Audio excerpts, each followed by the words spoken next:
Many old people begin to feel safer at home, not because they are afraid of everything outside, not because they want to isolate themselves. Something deeper is happening. Home slowly becomes more than just a place. It becomes a sense of control. When people are young, they move freely. They go out, they explore, they adapt quickly. The outside world feels manageable, but with age, that feeling begins to change. The world outside starts to feel unpredictable. Noise, crowds, fast movement, new environments. All of this requires quick responses, quick thinking, and that becomes harder with time. So the mind naturally looks for a place where things are known, familiar, stable, and that place is home. There is also something important about memory. At home, everything is known. Where things are placed, how things work, what to expect. This reduces mental effort. There is no need to figure things out, no need to adjust. Outside, even simple things can feel uncertain, and uncertainty creates stress. So staying at home becomes a way to avoid that stress. There is also a strong connection with safety, physical safety. As the body becomes weaker, risk feels bigger. A small fall, a crowded space, a sudden movement. These things carry more danger now, so the mind becomes more careful, more protective. Home feels controlled, predictable, safer. There is also something emotional here. Home holds memories, years of life, family, moments, routines. So it feels comforting, not just physically, but emotionally. Being at home feels like being surrounded by pieces of their own life, and that feeling brings peace. There is also a shift in energy. Going outside requires effort, preparing, moving, interacting, and energy becomes limited. So they choose carefully where to spend it. Often, they choose to stay where energy is not drained. Home. There is also something about routine. Older people rely on routine to feel stable, and home supports that routine. Same space, same timing, same flow. Outside breaks that pattern, and breaking routine can feel uncomfortable. There is also a quiet fear of the unknown, not always strong, but present. What if something goes wrong? What if I cannot manage? These thoughts may not be spoken, but they exist, and staying home removes those questions. There is also something about independence. At home, they feel in control. They know what to do, where to go, how to manage. Outside, they may feel dependent on others, on help, and that feeling is not comfortable. So they choose the place where they feel capable. There is also a change in social needs. They may not need large gatherings or busy environments. They prefer quiet interaction, simple conversation, and these can happen at home, without pressure, without noise. There is also something about pace. Life outside moves fast, too fast sometimes, but inside the home, the pace matches theirs, slow, calm, manageable. There is also a connection with health. Fatigue comes quickly, rest becomes important. At home, rest is always available. Outside, it is not. So staying home becomes a way to protect the body. There is also something reflective. Home is where they think, remember, process life. It becomes a space for inner calm, not just physical comfort. There is also a quiet habit that forms. The more they stay at home, the more comfortable it feels, and the more outside feels unfamiliar. So slowly, the preference grows stronger. There is also something emotional about belonging. Home feels like mine, a place where they are not judged, not rushed, not expected to keep up, just accepted. There is also a deeper truth. As people age, they move from exploration to preservation. They are not trying to discover everything. They are trying to maintain comfort, stability, peace, and home provides that. In the end, when older people prefer staying at home, they are not avoiding life. They are choosing a version of life that feels safe, manageable, and peaceful. And maybe the deeper truth is this: when the world starts to feel uncertain, home becomes more than a place. It becomes a feeling of being okay exactly where you are. And as this preference grows, home begins to feel like a boundary, a quiet line between comfort and uncertainty. Inside, everything is known. Outside, everything can change. This difference becomes stronger with time. They may stand near the door, thinking about going out, but something holds them back, not always fear, sometimes just hesitation, a feeling that outside requires more than they are ready to give. There is also something very subtle. The mind begins to calculate effort. How much energy will this take? How long will it last? Will I feel tired after? These questions appear automatically, even for simple things, and often, the answer leads them back inside, because inside feels easier. There's also a quiet sensitivity to discomfort, heat, cold, noise, crowds. Things that were once normal now feel stronger, harder to tolerate. At home, these can be controlled, adjusted, so staying home becomes a way of protecting comfort. There is also something emotional here. Outside, they may feel invisible. People are busy, moving fast. No one stops, no one notices. But at home, they exist fully. Their presence is real. Their space reflects them, and that feeling matters.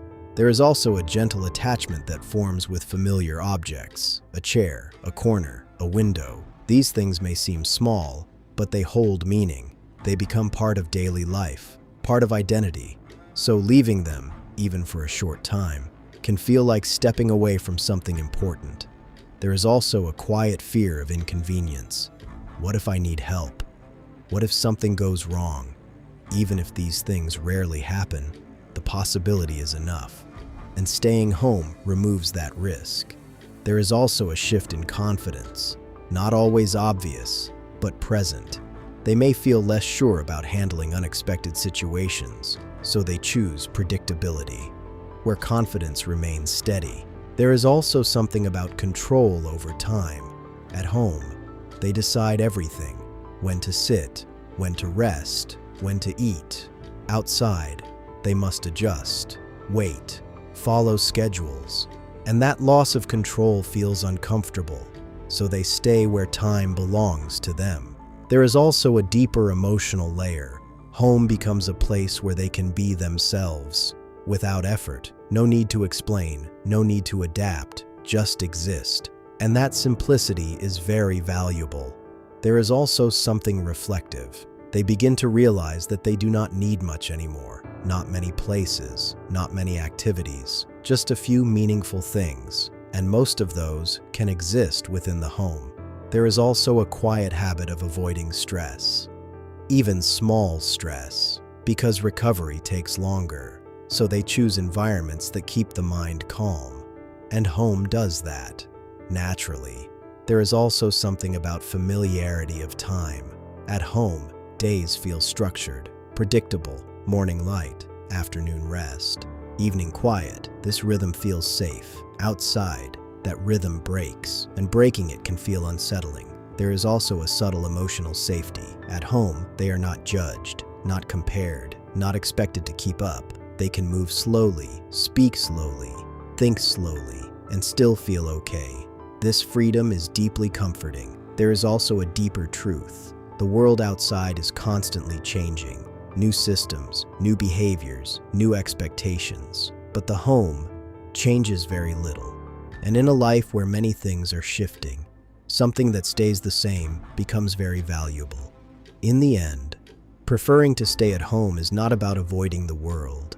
It is about choosing a space where the world feels manageable, where the mind feels calm, where the body feels safe. And maybe the deeper truth is this: when life becomes uncertain, people do not always look for more places to go. They look for one place where they can finally rest, without worry, without pressure, and simply feel that they are safe enough to just be. And as time goes even further, home becomes something more than safety. It becomes a quiet world of its own, a complete space. They no longer feel like they are missing out by staying inside, because inside, they have everything they now need. Familiar sounds, familiar light, familiar silence. These things begin to feel enough. There is also something very deep here. Outside, life is unpredictable, but inside life becomes intentional. Every small action has meaning. making tea, sitting near a window, watching the same corner of the room. These are not empty moments, they are controlled moments, and control, at this stage of life, brings peace. There is also a quiet reduction of desire. They no longer feel the need to go everywhere, see everything, do everything. That phase has passed. Now, they choose carefully, and often, they choose stillness. There is also something emotional in this stillness. It allows them to think, to remember, to process their life. Outside, there is noise, distraction, movement. Inside, there is space, and in that space, they meet themselves. There is also a gentle shift in what feels meaningful. Earlier, meaning came from activity. Now, meaning comes from presence. Being in a space that feels right, that feels calm, that feels theirs. And home offers that naturally. There is also something about energy conservation. They begin to protect their energy very consciously. Even small outings can feel like a big investment. So they ask themselves, is this worth my energy? And often, the answer leads back to home, because home requires nothing, no preparation, no adjustment, just presence. There is also a quiet emotional safety. At home, they are free from unexpected interactions. No need to respond quickly, no need to keep conversations going. They can choose silence, and silence becomes comfortable, not empty, but peaceful. There is also something reflective in how they relate to space. They begin to form a bond with their environment. Every object has a place, every corner has a memory, and these connections create a feeling of belonging, a feeling that is hard to find outside. There is also a deeper acceptance of limits, not with frustration, but with understanding. They know what they can handle and what they cannot. So instead of pushing beyond that, they adjust their life around it. And that adjustment often centers around home. There is also something about emotional balance. Outside can bring unexpected feelings, stress, confusion, overwhelm. But inside, emotions feel more stable, more manageable, and stability becomes more valuable than excitement. There is also a quiet dignity in this choice. They are not being forced to stay home. They are choosing it, choosing comfort over chaos, choosing peace over pressure, choosing familiarity over uncertainty. And that choice is not weakness, it is awareness. There is also something deeply human here. At the end of a long journey, people do not always want more experiences. They want comfort, understanding, calm, a place where they can exist without effort. And home becomes that place. There is also a final shift. They stop measuring life by how much they do, and start measuring it by how they feel. And if staying at home makes them feel calm, safe, at ease, then that becomes enough, more than enough. In the end, feeling safer at home is not about shrinking life. It is about refining it, removing what feels heavy, and keeping what feels right. And maybe the final truth is this. After spending a lifetime moving through the world, there comes a time when a person no longer needs to search for peace outside, because they have quietly created it within the walls of a place they can finally call their own. And in the very last stage of this feeling, home becomes something even quieter. Not just a place, not just comfort. It becomes a kind of emotional shelter, a space where nothing is demanded from them. No expectations, no pressure, no need to keep up, just existence, simple and enough. They no longer think of home as staying inside. They think of it as being where I feel right. There is a big difference, because now the outside world is not rejected. It is simply optional. There is also something very soft in this stage. They begin to move through their home with a kind of familiarity that feels almost like a relationship. They know every sound, every corner, every small detail, and these details respond back to them with comfort. Nothing surprises them, nothing demands quick reactions, and that predictability creates deep calm. There is also a quiet emotional safety that becomes very important. At home, they are not reminded of what they have lost. Outside, they may see change, people missing, places different, life moving on. But inside, time feels slower, more preserved, more gentle. There is also something about control over interaction. At home, they decide when to speak and when to stay silent, when to engage and when to rest. Outside, interaction can feel forced, unexpected, and that unpredictability can feel draining. So they choose the space where connection is on their terms. There is also a deep sense of belonging, not the kind that comes from people, but the kind that comes from place. This is mine. I know this space. I fit here. And that feeling is very powerful because as life changes, having even one place where you fully belong becomes enough. There is also a quiet protection of peace. They begin to avoid anything that disturbs their inner calm, even small disturbances. And outside life often brings those disturbances, so they limit it, not out of fear, but out of choice. There is also something reflective here. They understand that they have already lived many experiences, seen many places, met many people. So the need to keep going outward becomes less important. Instead, they turn inward, toward thoughts, memories, feelings, and home supports that inward space. There is also a gentle slowing of desire, not emptiness, but contentment. They are not searching for something new. They are settling into what is already there, and that settling brings peace. There is also a quiet emotional independence. They no longer rely on the outside world to feel complete. They create that feeling within their space, within their routine, within their presence. And that independence is very strong, even if it looks quiet. There is also a deeper truth about safety. Safety is not just about avoiding danger. It is about feeling at ease, feeling unthreatened, feeling stable, and home provides that completely. There is also something very human in this final stage. After a lifetime of adapting to the world, they finally choose a place where the world adapts to them, where everything fits their pace, their needs, their comfort. And that feeling is rare. There is also a final understanding. They do not need a big life anymore. They need a steady one, a peaceful one, a manageable one. And home becomes the center of that life.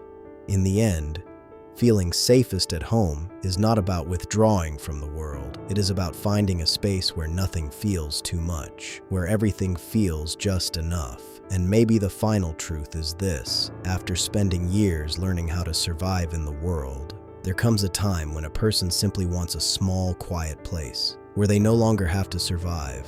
They can just rest.